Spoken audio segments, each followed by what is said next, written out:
Good afternoon, cherished viewers and audience out there. Today is another exciting Thursday, and it's that time for our Leadership 360 conversation here on Metro TV, Accra, Ghana, the west coast of Africa. Yesterday was the 67th independence anniversary of our beloved country, Ghana. We on the Leadership 360 program wish to extend our most joyous felicitations to the people of Ghana, our fellow citizens, and it is our prayer that in the coming years we shall witness a sustainable development driven largely by transformational and transformative leadership that will inure to the benefit of our communities and our country, Ghana, and by extension to the continent of Africa at large. Today, we're going to have a conversation around leadership, effective leadership through risk management. My name is Dr. Victor Abbey, your regular host. Let's take that Leadership 360 pledge and that message from our sponsors, and we shall return for the commencement of our conversation this afternoon.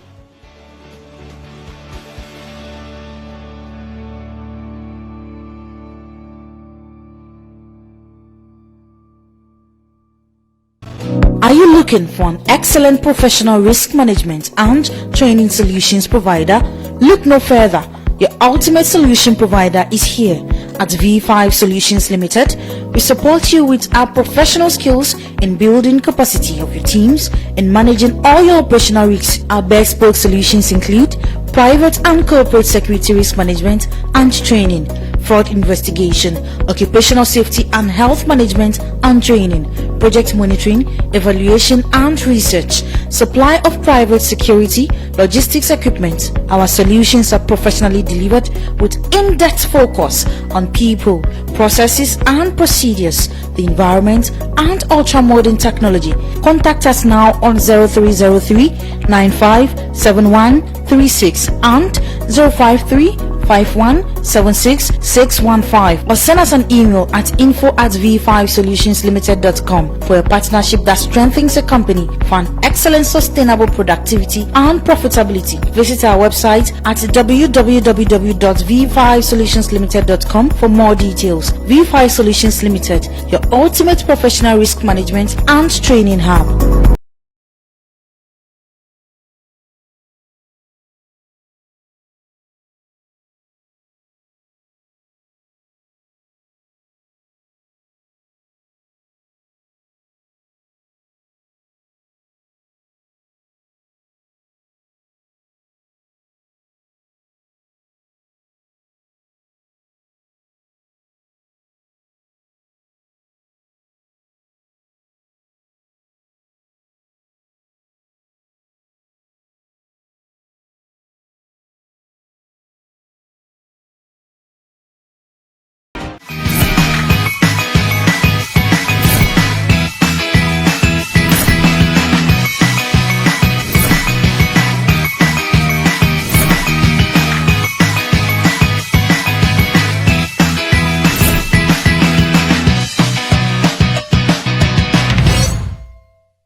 I promise on my honor to be a better leader every day, faithful and loyal to my country, organization and fellow team members, countrymen and women. I pledge myself to remain true to the core values of integrity and self-discipline through my daily choices and actions. My mind is alert, focused at all times. I shall show respect to everyone always and every time. I remain a better leader and team player always. So I pledge. Welcome back, cherished viewers and audience. You are on Leadership 360, and it's a pleasure having you tune in this afternoon. Courtesy our sponsors, GOAL PLC, V5 Solutions Limited, and FV Global Consults. This is the program that is meant for you and I to really explore the rudiments of leadership so as to enable us develop our own leadership skills towards the sustainable development of our communities and our country at large.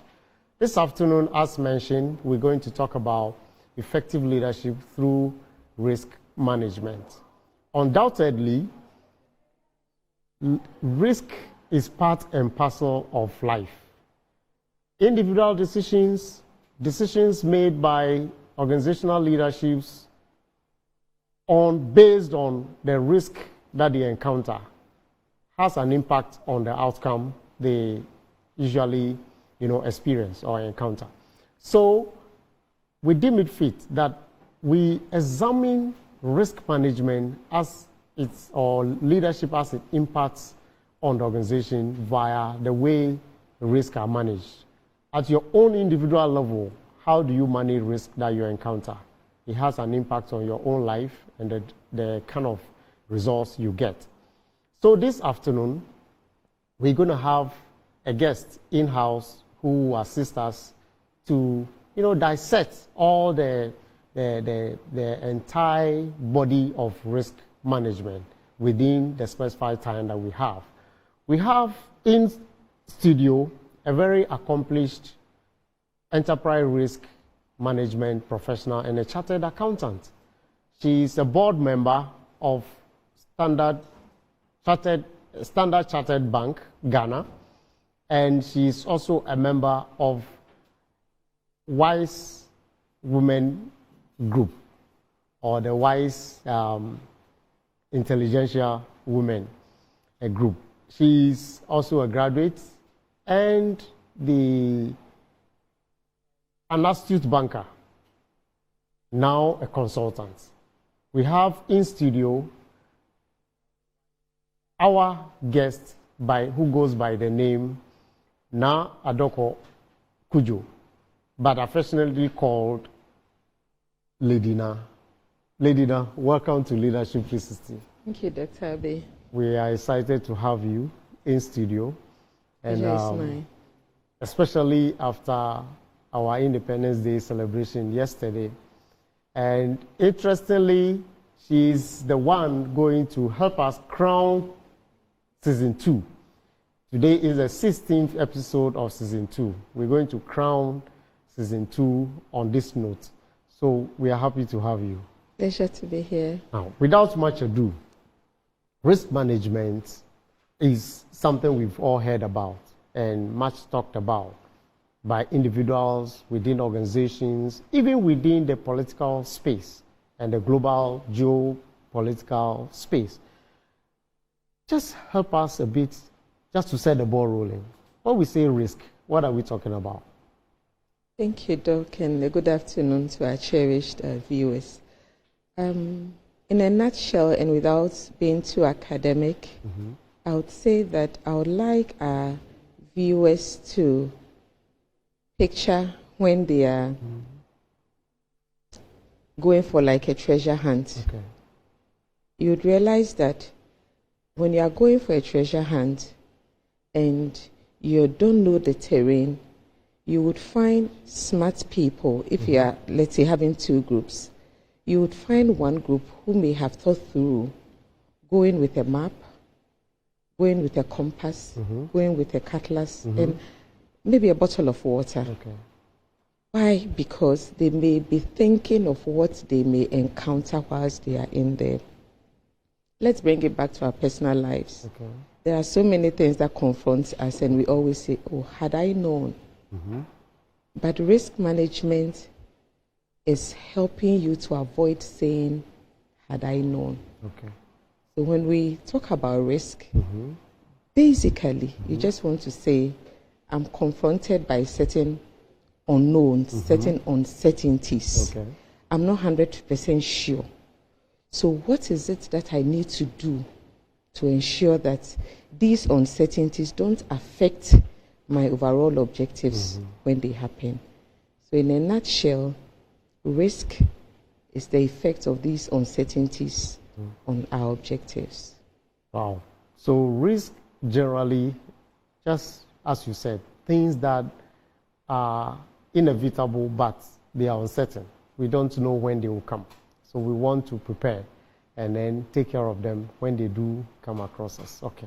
So in that case, do you have categories of, have they been categorized, so to speak, so that you said there are different uncertainties. So do we have categories that we can, our viewers can be made aware of?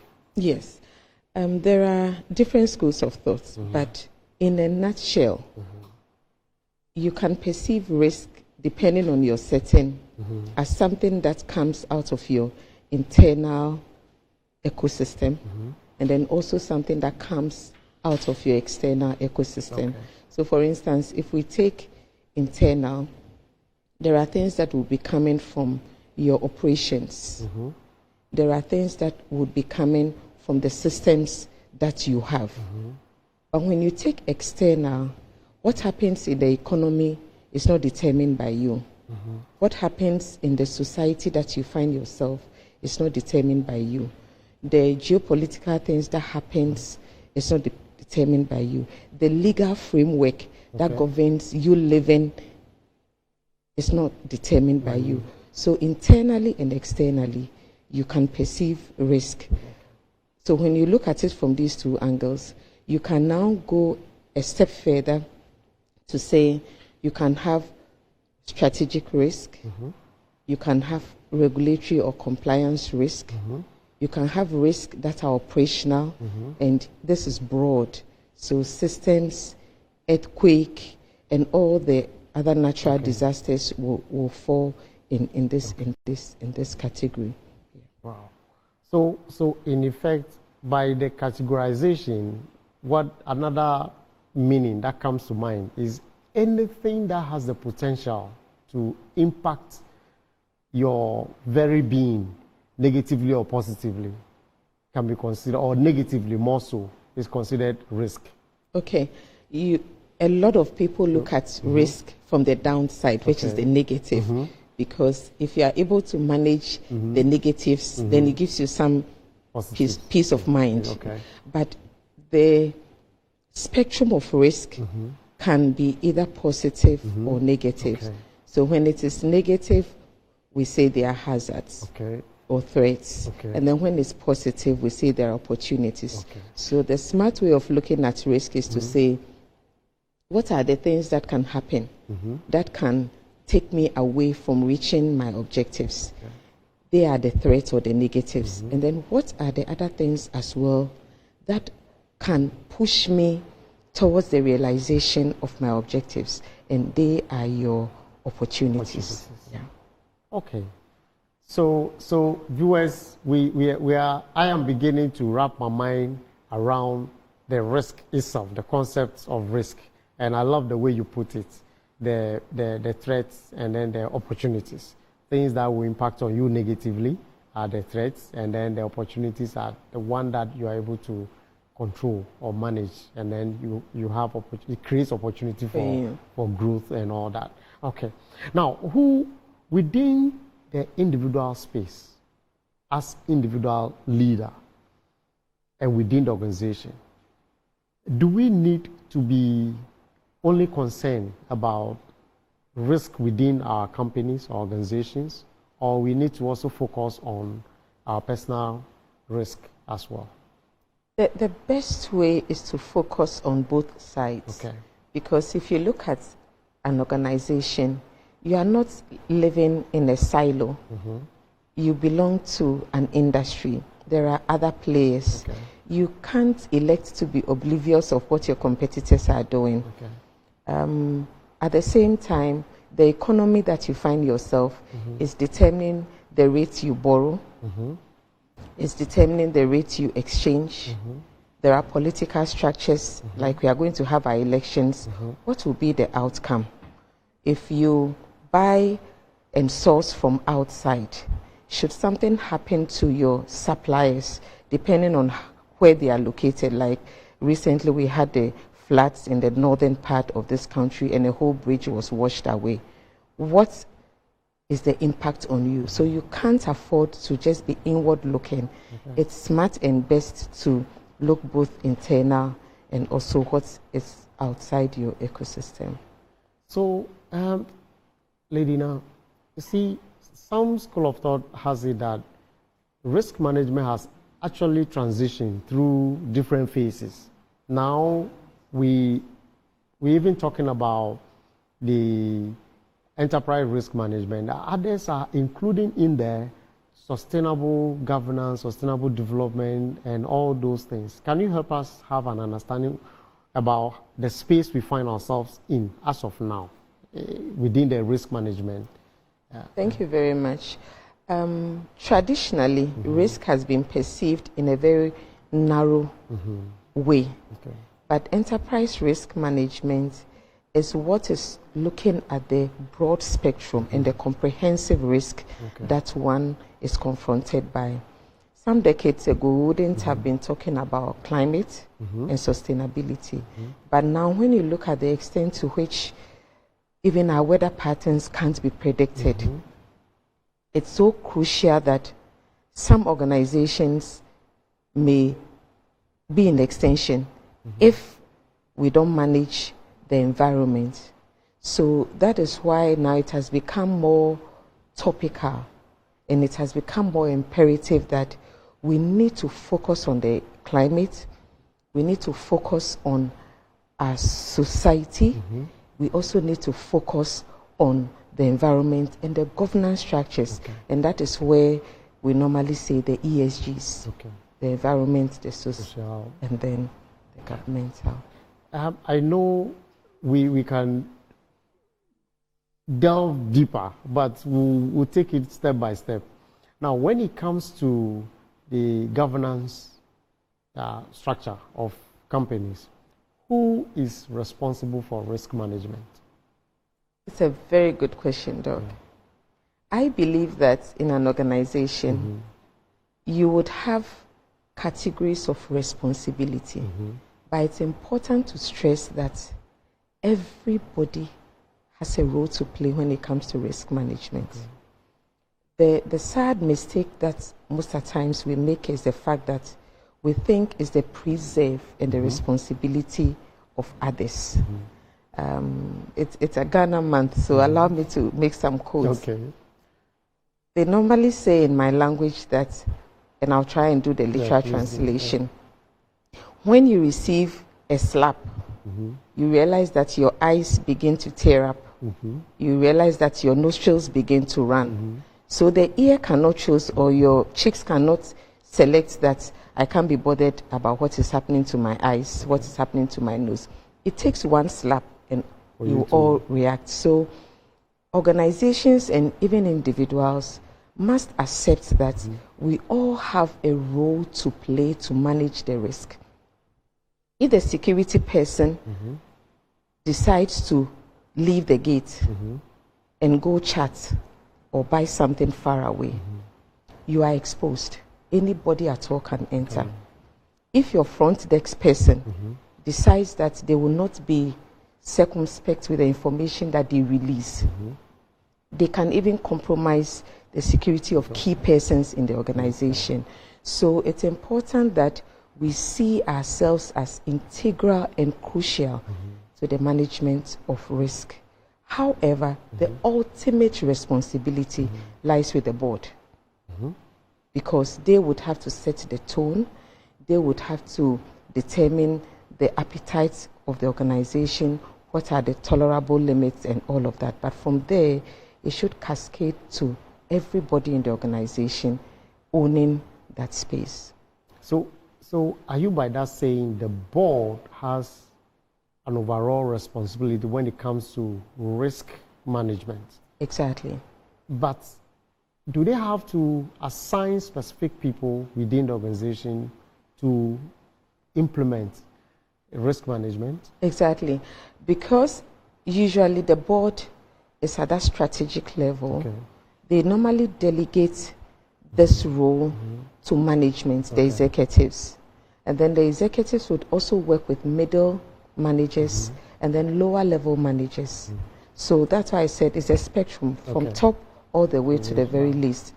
The frontliners are the day-to-day people, like I said, the security person, the receptionist, those on the factory floor and all of that. But it moves from there to different angles. Another aspect of oversight when it comes to risk is your external auditors. They help. Your internal auditor, they also help in terms of oversight. You know, so we all have our roles to play, but this duty varies, the sense of accountability varies, and then the sense of ownership also varies. Okay. So I'll take that from another angle. So within the organizational space, there are different leaders or heads of departments for every unit. Do we have to place the responsibility of risk management at the doorsteps of every departmental head, or somebody needs to coordinate the activities of the heads when it comes to risk identification and management?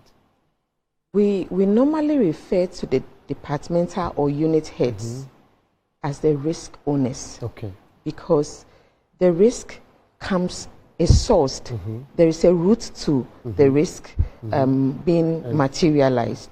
So if it's coming from security, it could come from production, it could come from finance in terms of finance accounts department. So heads of units usually would be the risk and control owners, because they have a first hand and first engagement with the risk emanating. They understand it better. However, they need to appreciate that they are not in silos. So there are risks that there should be co-ownership. And they need to learn how to collaborate with other departments to own that collective risk and to manage it well. Now, then that sends me to my next question. Okay. What is the process of risk management? Just take us through the whole process of risk management. Okay. I will try and summarize in 4 key stages. When you go into details, you can have different angles. But I just want to look at 4 key stages that you shouldn't miss. All right. First of all, you need to identify your risk. That is one. When you identify, it doesn't end there. You need to assess what you have identified. After the assessment, you begin to treat in terms of managing. And then now you monitor and then you report. So if I go back, you first of all need to ask yourself, what are my objectives? Why are we here? Okay. Once you know your clear objective, then you begin to ask the question, what could go wrong? What could help?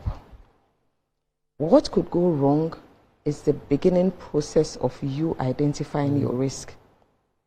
And normally it's helpful that we engage everyone who needs to be at the table. Sometimes it's even dealing with experts who are not in the organization, just to give you the view that you will be missing. It is also important to ensure that we involve other stakeholders so that the risk that you're identifying is not one-sided, or it's not just reflecting your personal preference, because there is that personal preference as well. And sometimes, depending on your even temperament, somebody may be risk averse, somebody may not. So when you bring the right people to the table, you are able to identify the spectrum of risk that confronts you. Some organizations may have 100 risks. Others may start with about 50. But then it's not just identifying, but going to the next step to say, for each of these risks, what is the likelihood that it can happen? And asking the big question, when it happens and so what? So it's not just the fact that the risk has taken place, but what is the impact it will have. It's going to have on you. And sometimes I like to use very simple day-to-day examples to explain. So if we take our minds back to the COVID times, you'd realize that in some African countries, the incident of it led to thousands of people dying. In the West, one person who was picked up was quarantined. How many people passed on? Then he moves. When you look at the Ebola, in Ghana, Liberia, and the West Coast, see the number of people who were impacted in terms of lives that were lost. But outside the West again, I think they counted just about 3, whilst we were counting thousands and hundreds here. So an incident can happen, but depending on who you are, where you are, and your complexities, the impact on you will be different.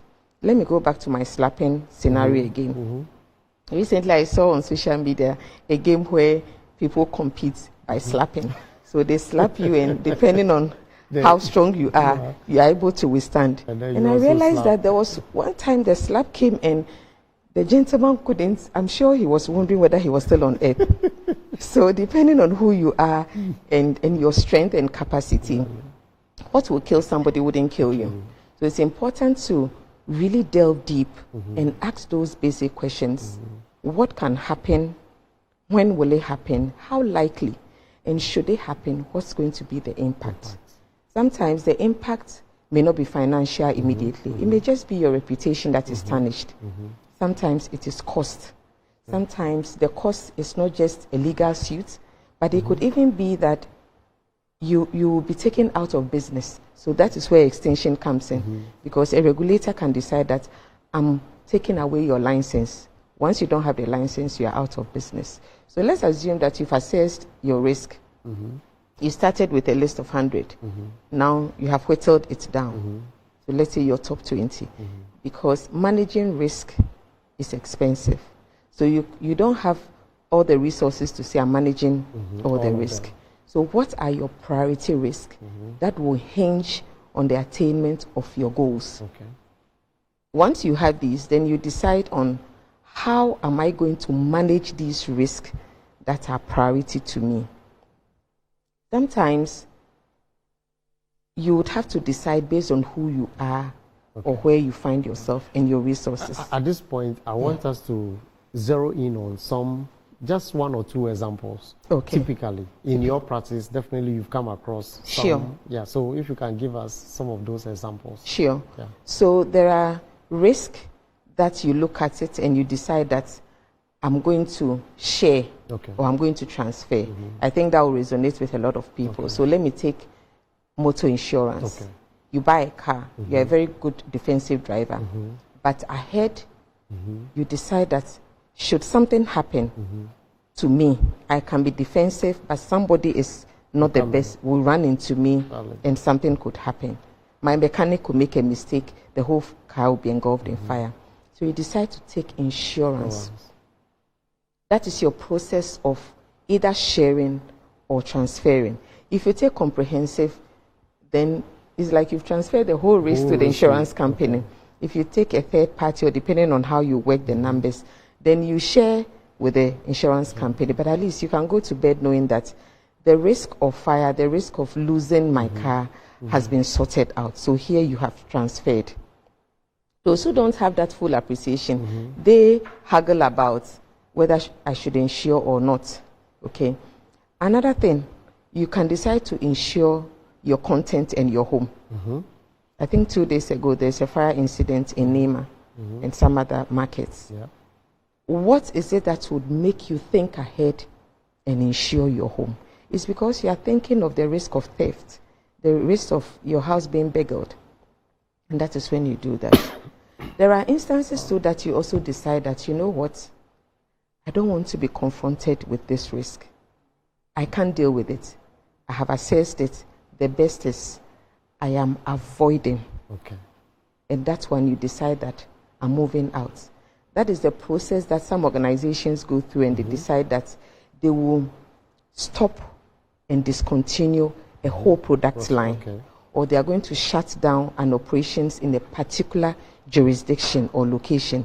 They have weighed the risk and they feel that we don't have the bandwidth and the appetite to manage this, and then you move away.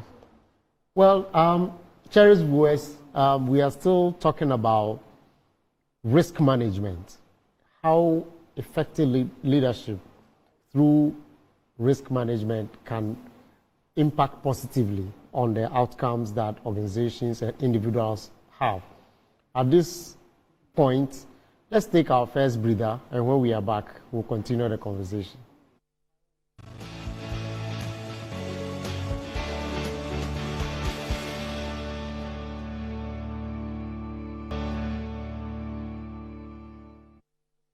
Welcome back. This is Leadership 360, and this afternoon we are having a conversation with an enterprise risk management specialist and a chartered accountant by name Lady NAA.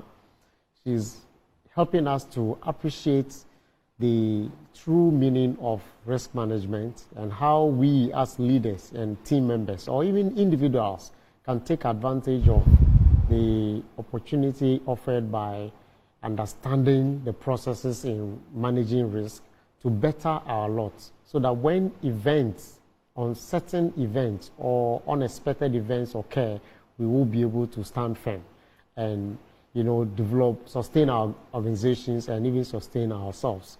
So before the break, we were virtually talking about how as a business or as an organization, the processes or even individual, the processes we need to go through to identify the risk we are exposed to and how we should analyze the risk and mitigate or put some controls in place. Lady NAA, from all we have discussed so far, my impression is that risk management is actually a vicious cycle.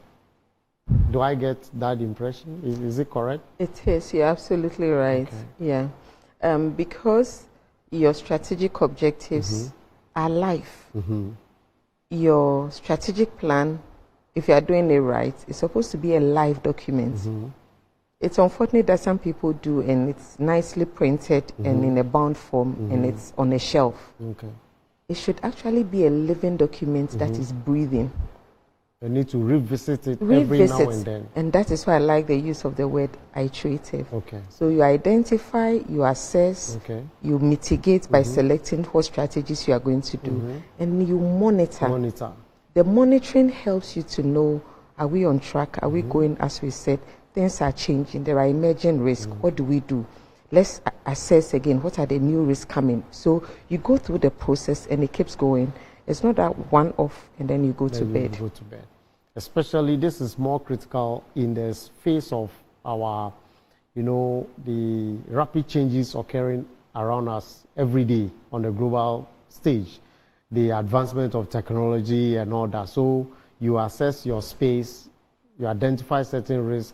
If you leave it there, you are likely to be overwhelmed by other risks that will come up later on. So thanks for that clarification. Now,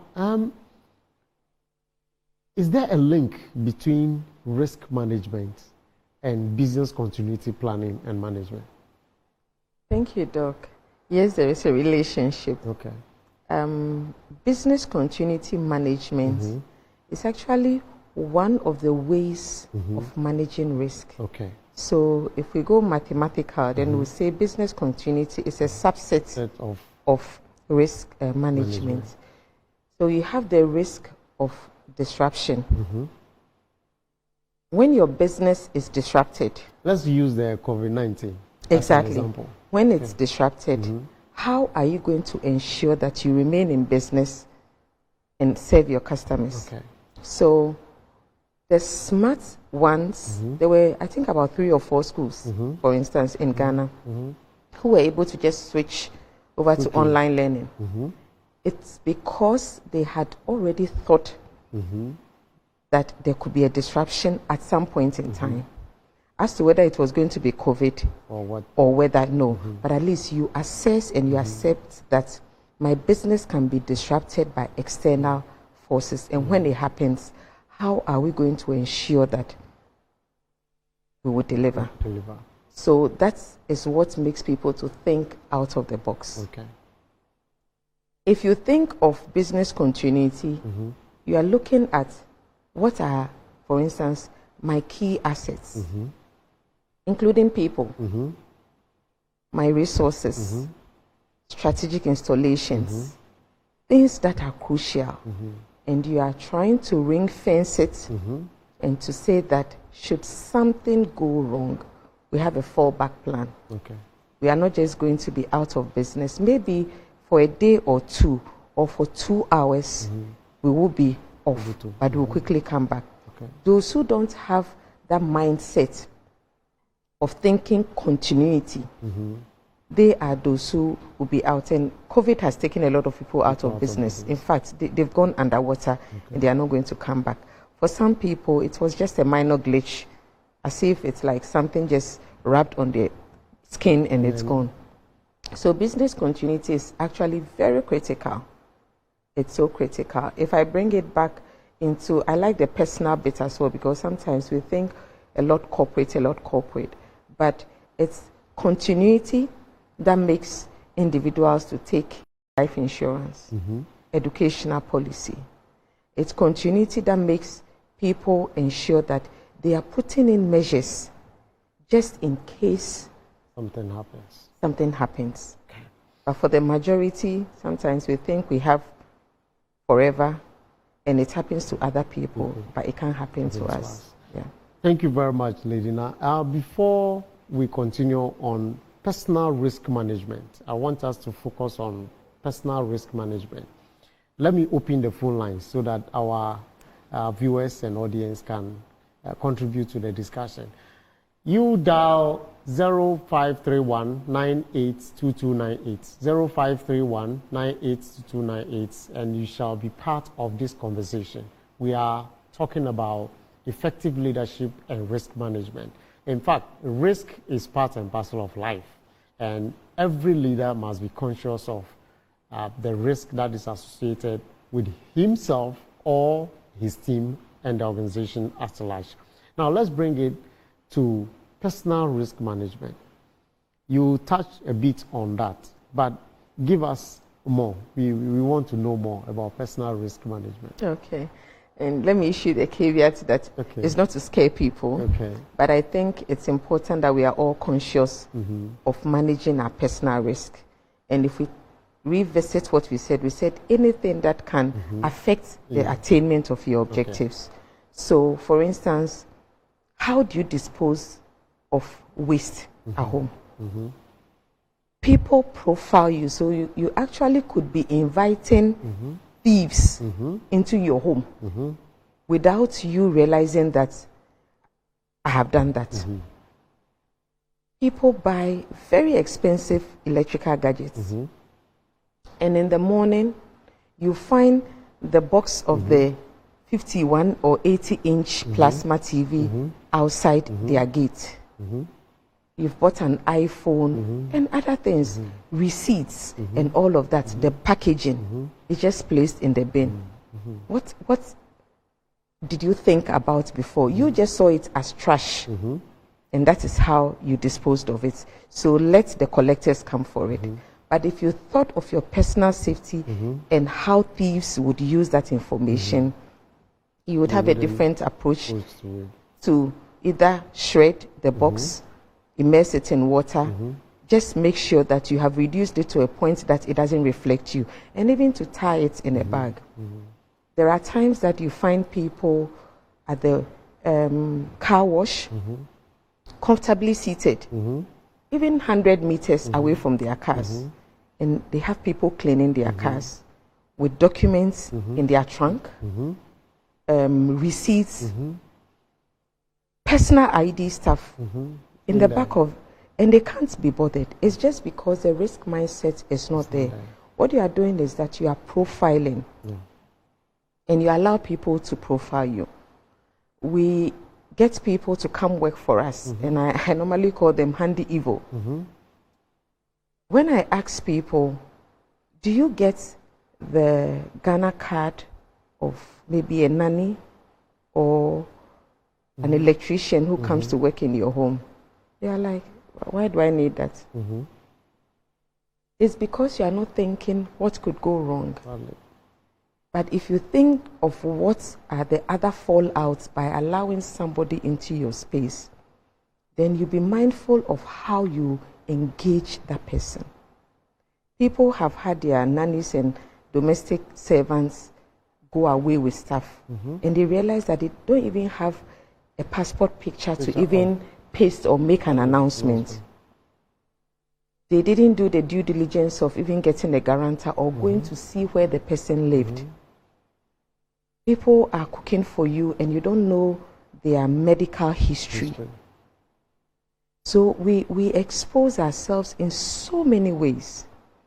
Organizations have companies supplying their staff with lunch. Who did the checks on the caterer who is cooking? Where are they cooking from? Where are they cooking from? I don't want to mention names, but must it take a couple of people visiting a medical outfit before a regulator realizes that a food chain supplier was doing something untoward?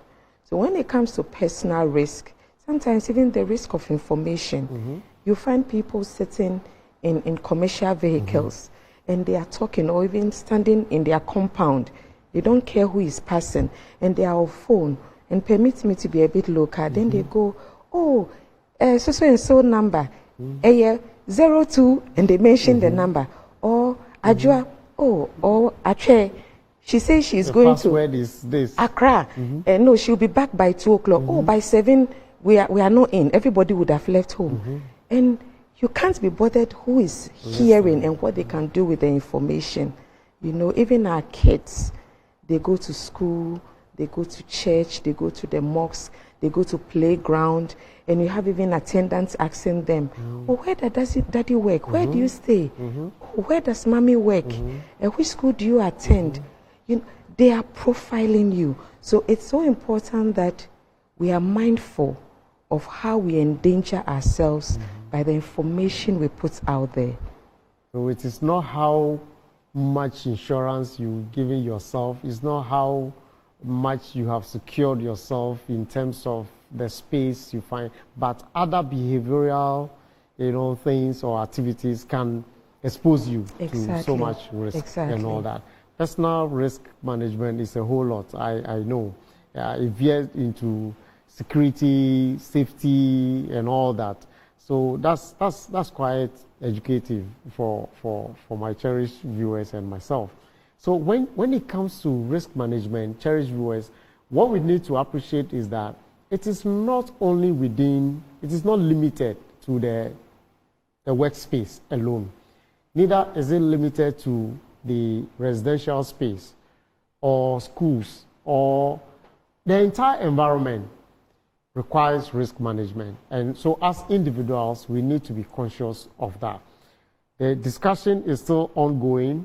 You can reach out by calling 0531 982298, 0531 982298, as you see on the screen. And for those of you who are listening, that is the number you can call. On the Leadership 360 program, we always endeavor to, probe our guests to give us very critical information that will guide us at all times. I'm going to have this question directed to Lady Na. Now, what are some of the critical risks across board that we all need to pay attention to? Yeah. It's a good question, but I would say it depends. Okay. Because if it's individuals, we have different risk profiles. Yeah, let's look at it from both sides. So you can give us the individual, then you touch on the corporate. Okay, so let's start with the individual, your personal risk. Okay. Risk of longevity and wellness. How long do you want to live? How well do you want to live? That influences what choices you make. You can go check your car, do all the overhauling stuff, change oil, new tires, but you don't know your blood pressure, you don't know your sugar level, you don't even know what is happening within your system. So I think our risk... Okay. Please hold it there. We have Ernest Ofori Deborah from Kumasi on the line. Good afternoon. Good afternoon, sir. Welcome to Leadership 360. Right. Please, your contribution. All right, please. I have a question. Yeah, please go ahead. Yes, with regards to this risk management. Good afternoon, sir. Thank you, sir. And please, I'm grateful to you for giving. Yeah, please lower the. Just turn off the volume on your television, and then we can hear you well, please. Okay. You're having a feedback. I'm just appreciating the presentation being made now. Okay. I would please like to know if you placed this risk aspect before church, how do we actually identify this risk aspect in the church to be able to manage it accordingly? Okay. All right. I think I got the import of your question. Church risk management within the church premises. Okay. Thank you very much, Kola. That's a very interesting one. So I would say it depends as well. So first of all, there is theft in church. Not everybody comes to church. I must say we have some few minutes to go. Sure. Not everybody comes to church to fellowship. So when you are in church, you need to make sure that you are mindful of your surroundings and you don't take it that it's a place of worship and therefore everybody is there to worship. Number two, churches must be conscious of health. People come to church and they pass out because of long standing. Sometimes they even they make altar call without knowing the medical conditions of people.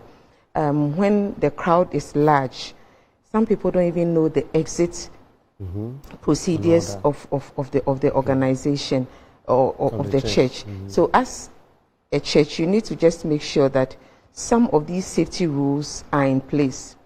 When it comes to finances, you need to safeguard the offering. So you need to be mindful of who is in your counting room.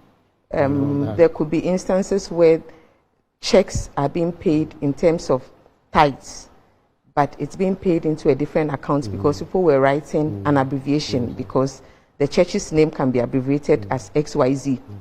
And they thought by writing XYZ, it's gone. So church risk management is very varied, even including children's service.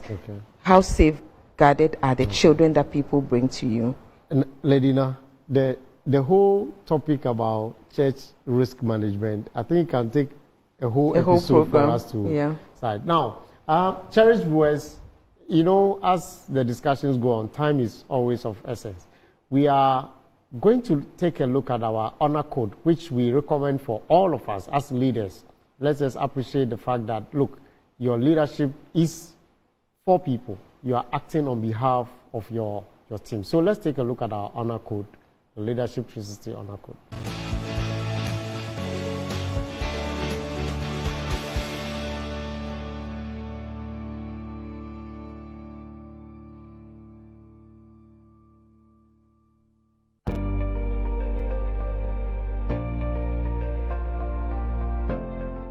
Proud and firm African. I will take a stand. I will lead and be the change. Come and take my hand. For the safety, honor, and welfare of my country and company come first.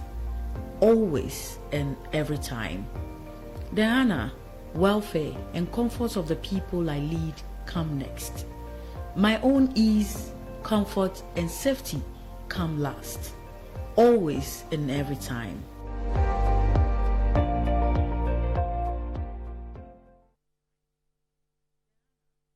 Welcome back. Ledina, your last words for us. Thank you very much. I would say that it's more fulfilling to live life with foresight, not hindsight.